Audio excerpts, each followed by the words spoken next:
going to make sure you grab these safety glasses, and you'll notice they're numbered, that belong to your station. So when it's your turn, if you're in Station 1, you're going to come up, grab Station 1 safety glasses, put them on. You are going to be working on creating a Scribble Bot. Now there's a variety of what your Scribble Bots can look like, and we'll go over that in a moment. And you can kind of see I have a few examples of possible body styles that you would have. But what a Scribble Bot is it's a robot that creates a motor circuit, and when you turn it on, it wiggles and scribbles, drawing its way around on a piece of paper. And you'll notice there's some examples on the wall of previous classes' scribble art, but when you put them together, it makes a nice big kind of cosmic picture. Now, when you come back to the tool wall, you'll notice that each tools are numbered for your station. So your station has a number, and you're going to grab the tools that belong to your station number. Now, for the Scribble Bot, you're going to need a few different items. You're going to need your glue gun. You're going to need your soldering iron. You're going to need your wire cutters or wire strippers, and your scissors. And duct tape, number 2. And I'm going to go ahead and simply take these tools back to my station and set them up. When I get my tools back to my station, I'm going to go ahead and I'm going to take the scissors, the duct tape, and the wire strippers, and I'm going to set them aside for a moment. What I'm going to focus on first is plugging in my soldering iron holder and my glue gun. To do that, I'm going to go to the end of the counter or station where the power strip is, and I'm going to plug them in. Now we're going to start with the soldering iron. Both the soldering iron and the glue gun take about 3 to 5 minutes to warm up, so we want to start by plugging them in.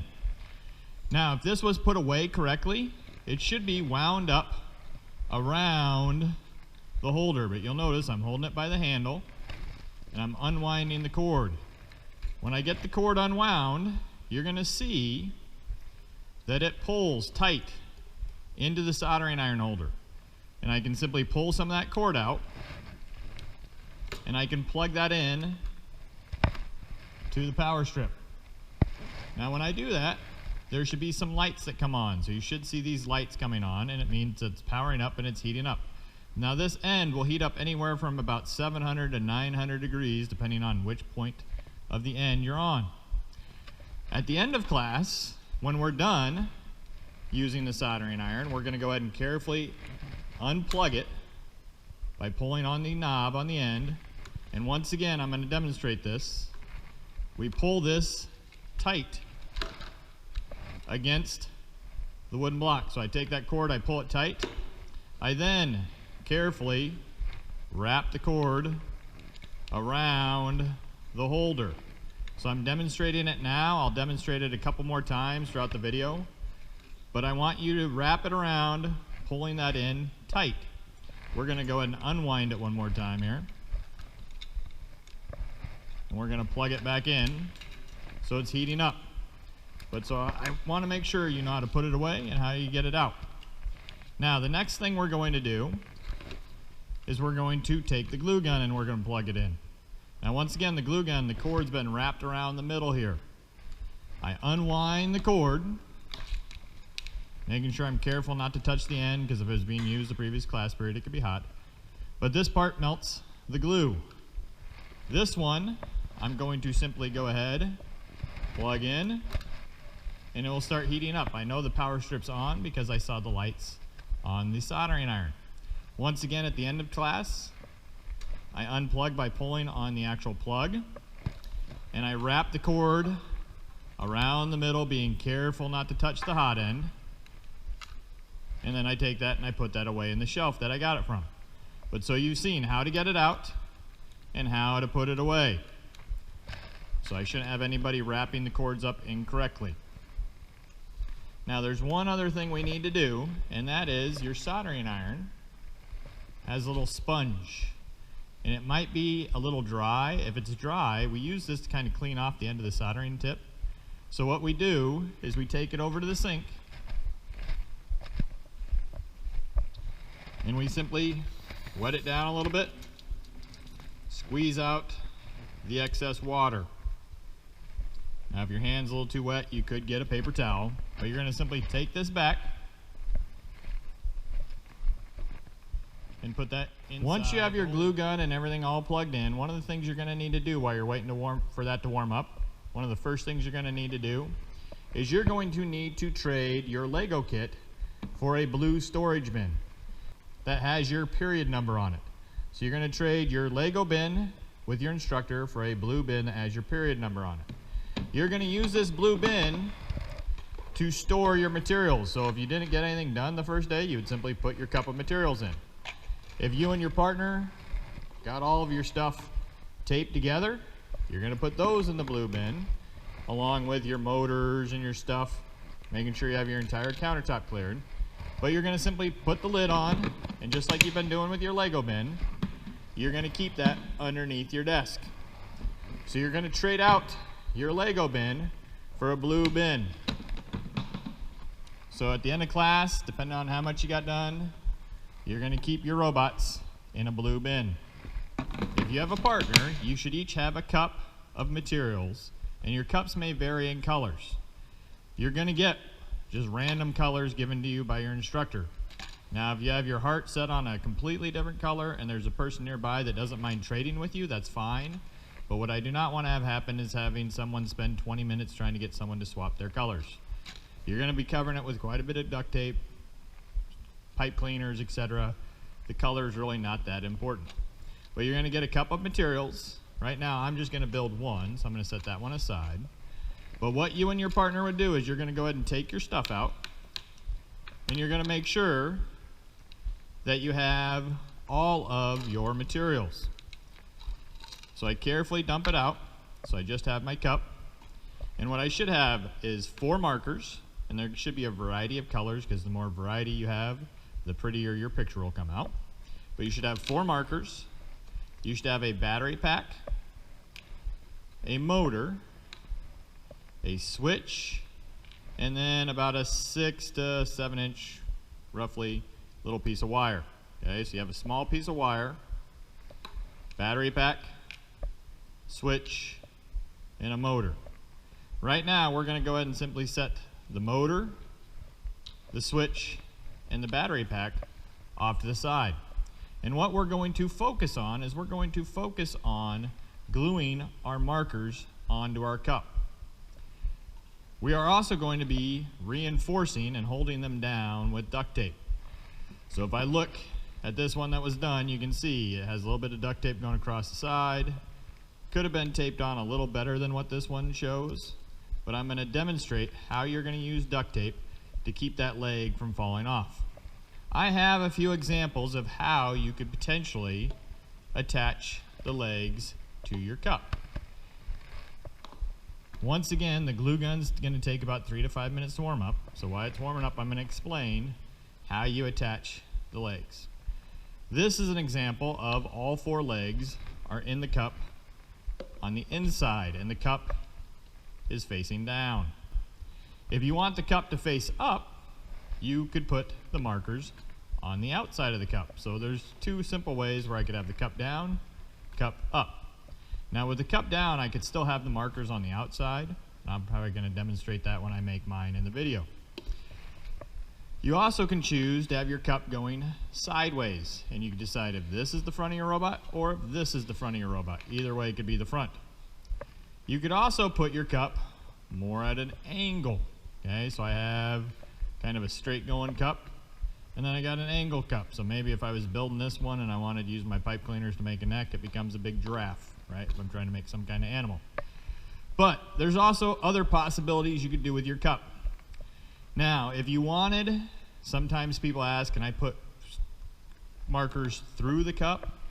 The answer is yes, but you need to check with your instructor and they'll help you with that if you decide you want to try to have a marker kind of going through the cup. Now, the other question that gets asked is, well, what if I want to make a 3-legged robot and I don't want to use the 4th marker? That is fine. You just simply give the extra marker to your instructor. Now, you'll notice that I have tape going this direction and I have tape going this direction. So I have it going horizontally and vertically around the marker, and that helps lock them in nice and sturdy. It also helps to have it in a couple of spots. You can see in that first example I showed you, it only had one little tiny piece of tape. You want to try to double that up as much as you can and reinforce it. The tape is really what ends up holding the markers on. The glue just kind of tacks it in place. But you can see the same thing happened on the angle cup, right? Tape's going this way, tape's going horizontally. Because the angle being a little funkier, it took a little more tape, right? So I got tape going horizontally, tape going vertically. On the tape on the outside, once again, tape going horizontally, tape going vertically, and it kind of works its way all the way around the cup. I will tell you, depending on your finger size, right? The tape, once again, going horizontally, then vertically it even kind of wraps around the cup a little bit. It's a little trickier trying to get tape inside that cup, especially when you get 4 markers hanging out on the inside. But so we're going to start with attaching our markers. There's a couple key things you need to look at though, and that is the cap makes the marker much shorter. So when I take that cap off, remember, my cup's going to drop way down. Just to kind of demonstrate my point, if I take the marker caps off one of these robots, you can see it becomes much shorter, right? So it becomes this height to this height. But I want to make sure I can actually take those caps off, and I don't do that unless I have a piece of paper, because your robot's going to eventually go and scribble all around, making a scribbly picture. I don't want that on my countertop, I want that on a piece of paper. So when we get to the demonstrating part, make sure you have a piece of paper. But be aware that your lids are going to make your robot much shorter. So when you go to glue these in, we need to keep that in mind. So I'm going to go ahead and I'm going to start by gluing a marker to the inside. And so once again, I'm going to move to the glue gun, not the glue gun to me. And I'm going to go ahead and I'm going to simply take the hot glue and I'm going to run some along the marker. I'm then going to go ahead and I'm going to put it on the inside of my cup. And I'm just going to kind of hold it straight. And you want to give it about 20, maybe even 30 seconds to dry. But so while you're holding it to dry, you can move out of the way and let your partner glue one of theirs. And you take turns gluing your legs on. Now, one of the key things is to make sure you're getting your robot balanced. So what you may want to do is you may want to take a note of whether something lines up with a line, whether it lines up with part of the word on your cup. Sometimes you can see it depending on your marker. So for example, if I had the darker Crayola, right, I can see it through the cup, so I could decide which height I want it to be. But I'm going to go ahead and I'm going to do the same thing. I'm going to put a bead of glue along the marker. I'm then going to come back, try to balance it out a little bit. So I'm setting it on the ground, then I'm going to go ahead and I'm going to press and hold once again for about 20 or 30 seconds. It's okay if your markers are crooked and they're not perfectly touching and it does a little wobble. You just don't want it to be a huge, like, inch off between your markers. Now, I'm going to put 2 markers on the inside and I'm going to try to put 2 markers on the outside. But I'm going to demonstrate how I would tape these 2 markers in before I go to do the outside markers. You're going to take the duct tape, and it's not using scissors, it's using your thumb and index fingers. And as long as you have one of each, you're going to be okay. And you're going to simply unroll the amount of tape you need. And the key to duct tape is speed. You just very quickly tear that duct tape. And if I want it into thinner pieces, I can go ahead and I can tear that into thinner pieces. Now, I usually just kind of hang it off the side of the desk, so I have pieces ready to go. But I'm going to probably need, those are about 3-inch long pieces. And if you wanted, you could use your ruler, but your eyeballing it is just fine. And I'm going to go ahead and I'm going to tear, and I figure if I said 1 or 2 going across, 1 or 2 going up and down, I'm going to need at least one more piece.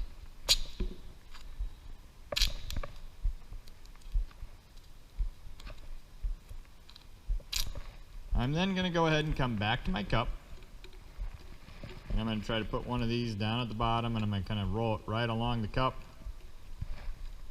getting as close as I can to the marker. It's fine if one side's longer than the other. Like I said, it's a little trickier when you go higher up in the cup, especially when you start filling it with 4 markers if you do all of them on the inside. But I'm going to go ahead and I'm going to run tape horizontally first. Then I'm going to come back as close to the marker as I can and as flat as I can. I'm going to run some tape vertically. And just kind of lock that marker in as best I can. So I have tape going horizontally, tape going vertically. I would roll it over, do the same to the other leg.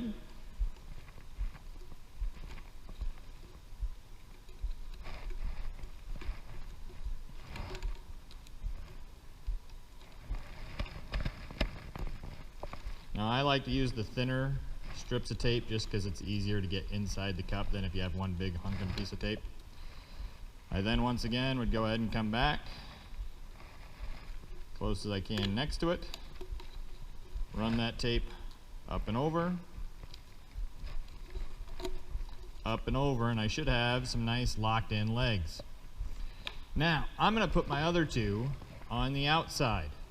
Now one of the things you're going to notice though is it really has a big gap right down here by my thumb because it can't quite touch. So what I'm going to do is I'm going to cut a little bit of my cup out.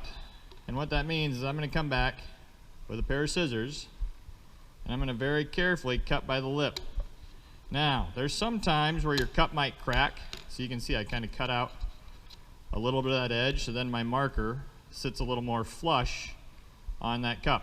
If you would crack your cup, the almighty duct tape fixes all. You'll just simply wrap a little bit around there. But so I'm going to go ahead and I'm going to trim a little bit more out over here so I can center this a little bit more. Alright, so I like the way that looks. It's a little bit better where I'm going to get a little more solid connection. I'm going to come around to the other side. I'm going to do the same thing so I get a better connection. I'm going to cut some of this lower cup out. Just carefully using the scissors, taking my time. I cut some of that out so it sits much more flush. Once again, I'm going to move to the glue gun. And I'm going to go ahead and I'm going to put some glue along the marker. I'm going to stand my cup up and I'm going to balance my marker so that it's sitting flush with the other ones. Once again, I'm going to kind of press and hold for about 10 to 30 seconds, probably 20 to 30 seconds. So once again, I'm going to press and hold for about 20 to 30 seconds. Then my cup should stand up on its own now. I'm going to do the same deal on the other side. So I'm going to take a little glue, run it along the glue or the marker. Make sure the marker's touching the ground with the cup. I'm going to go ahead and press and hold once again for about 20 to 30 seconds. Now you'll notice with the glue gun, as I'm pressing and holding, I'm going to point this out. Your glue stick goes back here and eventually you're going to see where the glue gun doesn't have any more glue stick to push down. If it gets to that point, that's where you simply just stick another glue stick in the back and it'll keep pushing the glue the rest of the way out. Once I've had these held for about 20 to 30 seconds, I'll come back over and I will tape them back in place again. So I'm going to tear off some more pieces about the same size. Once again, I'm going to tear them into thirds. You could tear them into halves if you want, if it's easier for you. But I just like to make them a little thinner just so they're a little easier to work with. And if you have some extras, feel free to share it with your partner. But once again, I'm going to go ahead and I'm going to wrap that tape horizontally. around the marker at the top and at the bottom. Notice I'm kind of bring it close to that as I can. Re-push down that tape. I then once again go ahead and go vertically right next to that tape and that marker, and I really push that down. And if you need to use a little more tape, you can. Just don't coat the whole thing in duct tape, especially if you end up having to make a change. No need to waste all that duct tape. I come back, do the same thing to the other side, going horizontally at both the top and the bottom. Then I'm going to go ahead and go vertically. I need to tear one more piece of tape off.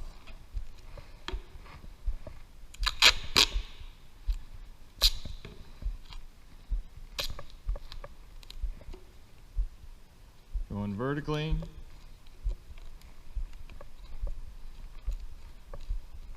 I go ahead and I tape that in place. Now, you're going to be wanting to keep an eye on if the lights would come on, you'd go ahead and clean up.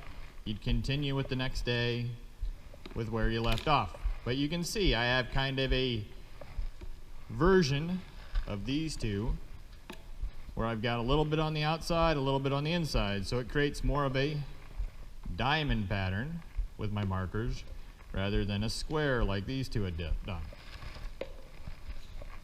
But so once I have this all glued and locked in place, I'm going to go ahead and set that off to the side, and I'm going to go ahead and I'm going to work on the motor circuit.